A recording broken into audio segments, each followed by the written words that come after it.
what's up our Kenpo stances. We don't do deep stances too often in the Kenpo practically with our techniques. I got a couple techniques set up here, but I'm also going to go through a couple, like a hard bow stance, a soft bow stance, and what's the purpose for that. What's that for? You know, but karate means empty hand in Japanese. Well, Kenpo is Japanese and Chinese. So if we use karate on it, it is empty hand too. You know, we didn't come, you know, the Kenpo did not come with all these weapons here in this country. We didn't learn katas or anything, it was just hand-to-hand combat. So it was empty hands. So that term does go with it, but it's not typically what a lot of guys think of when they hear that. But that's enough of that. Let's go over the stances here. I got the tape on the floor for a reason. Fighting stance, you want your heel be on one side, toe on the other side. You see I got tape on my toe too because I hurt my foot earlier. You know, so it's going to be a little hard for me to do the stances, but the cool thing about the Kenpo, I don't need to have all that pressure totally right down at that toe, so I can balance my weight better too. So but don't mind me if you see I'm moving a little slow, I'm just letting you know now. We want heel toe. I don't want to go too deep, it's hard to move from here, from the Kenpo. I can move into that if I want to for more power, you know, but the thing is I don't need to. So I got heel toe, see my legs are kind of, I'm going to even go like this for you. See how they're not too far apart? I'm going to go like this. You know, that's harder for me to move when I have it closer together. So these are basic fighting stance. Put my hands out. Here's like, I like to do is turn my feet a little bit more. I don't want to be too sideways because I can get ran over easier. Here I can deliver a punch faster. I can go to that bow stance, which we're going to get into. Alright, now, hands out, I like to point my guns towards them. I don't want my hands up in the air, point them out like this. See, I'm not too far apart, it's easier for me to move. Alright, now we're going to go into a bow stance, a hard bow stance. The idea here is shifting your weight, not onto the knee, right here. So if I'm like this, see my weight isn't shifted way over here. I'm not trying to be down here like this to hit somebody. See, I could do this stance even with the hurt toe down here. It's harder for me now with my toe hurting, but I can still do that stance. Now if I did it up the other side, it might hurt that foot a little more because it's putting all that pressure there. But the thing is, I don't have to go that far to get that power. So I can come in here, that knee's bent, my weight is here, I'm not all off balance, I'm right here. And see the thing is, the heel toe, same thing, I'm still turning the hips, weight here, there's my punch. See I'm here? Turn. I don't want to turn and punch at the same time. Back in the day I used to think these guys were so tough. They'd come in, I punch them, I get thrown back, I go off balance. I didn't realize my stance was bad. They're charging in, I'm not hitting them with the right stance. So with that hard bow stance, that's for power. You're going to hit that guy quick. If I turn too early, I'm going to get crumbled backwards. If I'm turned, then deliver the punch with the right timing, that's where it's effective. So I'm going to turn, then I come back. I don't have to stay there. Stances aren't meant to stay in all the time. It's a transitional thing. One stance to another stance. You don't want to just stay there. Let me stay in a horse stance. It's not practical that way. Turn this way.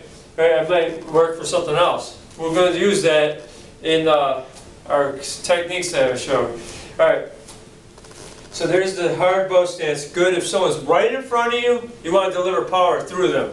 I'm here, I'm there. If they're right in front of me, boom. If they're not right in front of me, I need to go to them. I'm not going to jump into a hard bow stance. It's not a practical thing to do. But if they're charging us, that's where you do that too. Let them run right into that fist. Bam!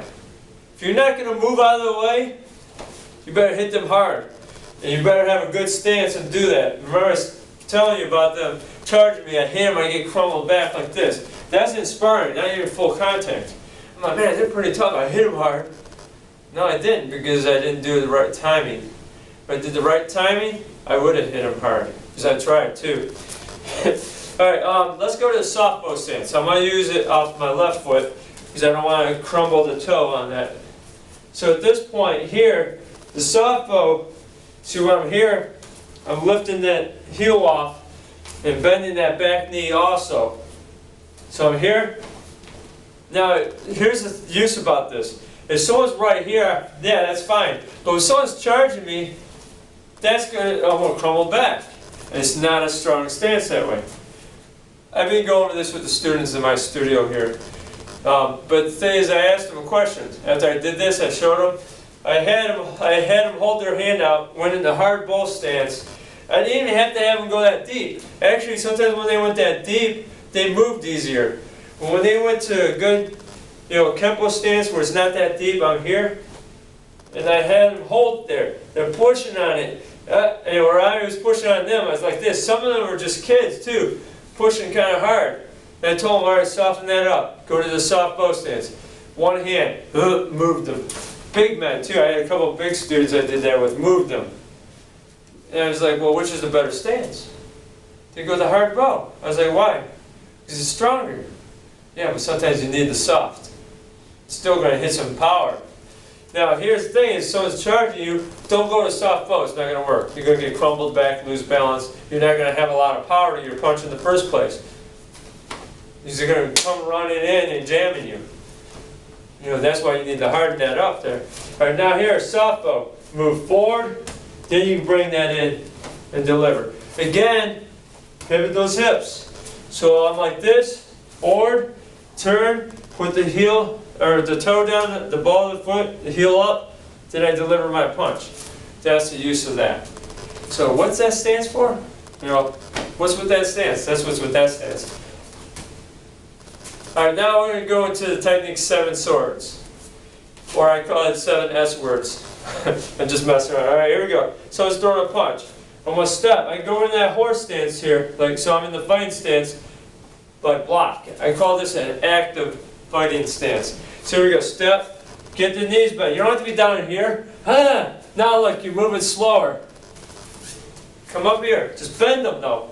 Don't stay with your legs straight and bend the knees a little bit. Let the muscles take over. That's where you get balance and your strength from. Right there. Now you do the full inward block. Don't stop it here. Bring it across your body.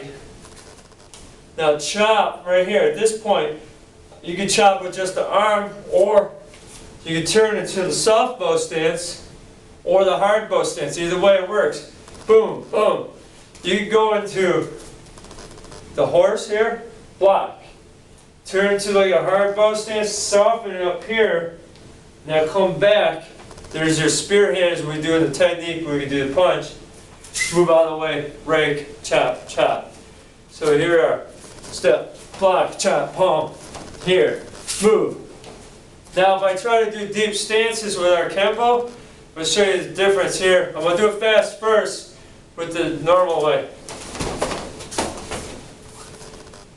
I slowed down at the end because of that toe again. Remember, I told you it sucks, it hurts. Alright, here we go. I'm stepping in now with the deeper stance. Okay, it's harder for me to move. Yeah, I'm using the punch because I'd rather punch than spearhand somebody. Oh, did I change the Kenpo? Did that change it a lot? No, not really. Still works, doesn't it? Block, chop, palm, boom. Solar plexus. But you see the difference what I was talking about, right? Is here, I can move quicker. I can move in and I'm all over the place. Let's tell the truth. Are you ever going to use this much of the technique? I doubt it. I doubt it. But the practice of it, keep it going, you can get moving. There is our 7 swords. Another move I like, we're going to use a little bit deeper stance on this one. It's called Clawing Panther. Again, we're stepping out. Here's that bow stance. Block. I'm not that deep yet. I told you to get the deeper stance, but not yet. So block. The double push, bridge hand. Crescent step, so it's cat, step. Here, elbow, now drop to the good horse. Now what you're doing is pushing them back like this, pushing them right to the floor. Drive them down. Then you slide in and stomp on them. So that's one of our moves. But yeah, if I went down like this, that may work. I mean, you may be able to get that, but this is so quick and smooth. That's where you're getting. You're hitting that arm in a way that you're moving their head forward. Let them run right into that. So you're coming up here, down, right there. So I'm here. And from this point, I can go into the horse. Bow stance, horse stance, bow stance. Deeper horse stance after you hit them here. Make contact first. Don't try to go down right away. Get them moving, then push them down. If you try to do it all at once, you might not get them as well. Here, drop that in. Slight horse stance, deeper horse stance as you push them. That'll push them down. Then slide in and then stop. That's the move. But you guys seen how we use those Kenpo stances. Oh, I got two more moves for you. I'm going to show you two. Sumo, someone's grabbing you low. You don't have to drop down here. You get them going, they might headbutt you in the face. Boom, too much, you come in and smack, headbutt to the nose. You might not be quick enough on that. Just enough to get them going like this. Because Kenpo's good at breaking the balance. This is what we want to do. We're hitting this, the tip of the elbows, across the nerve on the arm. And then I like to add is a little hit him right here. Al Tracy calls this the ox jaw. I hit that right on the arm. So I go in here to here. There's a spear hands right to the throat as they're coming up like that.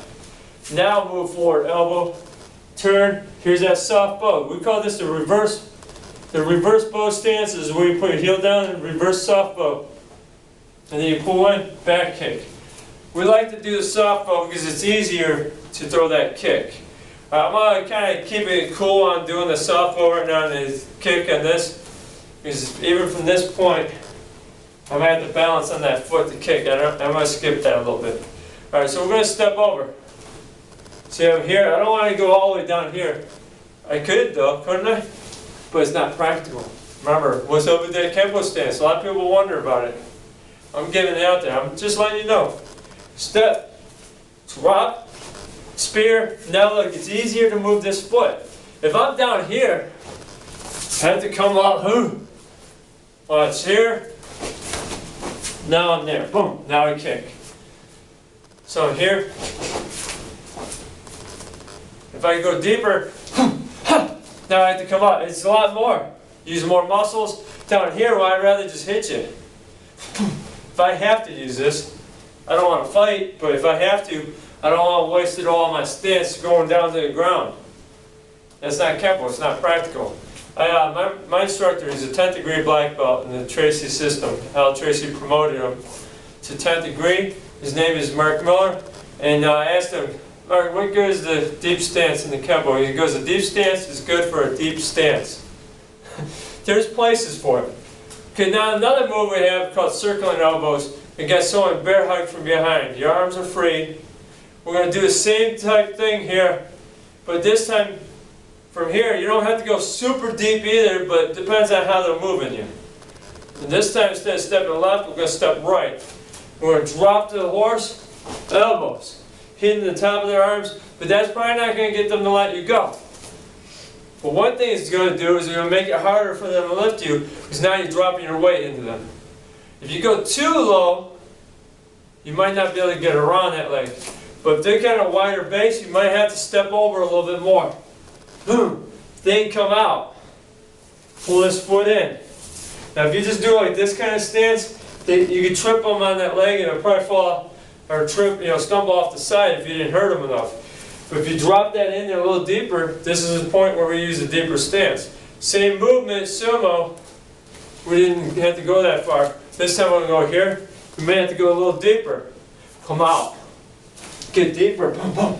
So now here, see, I hit them first as I drop down. If I just go drop down here, I'm probably not going to push them back as much as I want. Here I can hit them in the face as I'm lowering myself. So now I got them moving back as I'm pushing that down and dropping my weight. That's going to make it easy for them to fall. So what's up with that Kenpo stance? That's what's up with the Kenpo stance. If you guys have any comments, leave them down. Leave them down below. I'll be glad to get back with you if it's a good comment. If it's a bad comment, I'm just going to probably take it off or just leave it sit there and stew itself. And sometimes people argue with each other on the YouTube, and I just kind of sit back and don't let it bother me. But if it's vulgar, it's gone. It's out of there. Don't leave no bad language on my site, because I want to kick you off pretty quick then if I can help it. But yeah. Thanks for watching this video. If you have not subscribed yet, what are you waiting for? Subscribe. And please, like and comment. It helps with the algorithms. But you know what else helps? If you join the membership of our channel. Now, in the memberships, you're going to have some exclusive videos. You're going to have early releases to that. So check it out. Become a member today. And what's awesome is I have a martial arts system that I've been teaching for years to the guys that were doing MMA. But it's a mix of Kenpo and Jiu-Jitsu. I call it RTK Kenpo Jiu-Jitsu. So I take a lot of your Kenpo techniques that have Jiu-Jitsu in it, or I take some sparring techniques. I do some of the judo stuff a little bit in there. It's a mixed system. It's pretty cool stuff, and that's going to be exclusively done on the members only. I'm going to put the whole system out there. It's going to take some time because I got it up to black belt. So it's going to take some time to do that. So join today. God bless you.